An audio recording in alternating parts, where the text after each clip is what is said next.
Maharashtra today 24 news, सत्य परिस्थितीचा सविस्तर आढावा। अश्रूने ओथंबलेले यवतमाळ, स्वर्गीय अजितदादा पवार यांचे अस्थिकलश दर्शन, सर्वपक्षीय श्रद्धांजली सभा भावनिक वातावरणात संपन्न।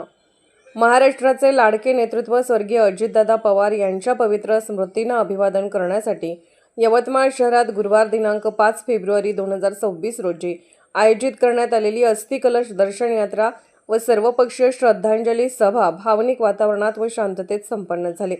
या कार्यक्रमात जिल्ह्यातील सर्व राजकीय पक्ष, संघटना, सामाजिक तसेच विविध समाज घटकांचा मोठ्या प्रमाणात सहभाग लाभला। सदर अस्थिकलश दर्शन यात्रेची सुरुवात सकाळी 9 वाजता दारवा रोडवरील महाराष्ट्र हाऊसिंग फायनान्स येथून झाली।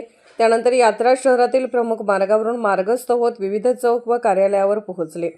दर्डानगर चौक, वंचित बहुजन आघाडी कार्यालय, संविधान चौक, नेताजी चौक, पाचकंदील चौक, महात्मा फुले चौक, तिरंगा चौक तसेच LIC चौक येथे विविध राजकीय पक्ष, सामाजिक संघटना व समाज बांधवांच्या वतीने अस्थिकलशाचे दर्शन घेत भावपूर्ण श्रद्धांजली अर्पण करण्यात आली।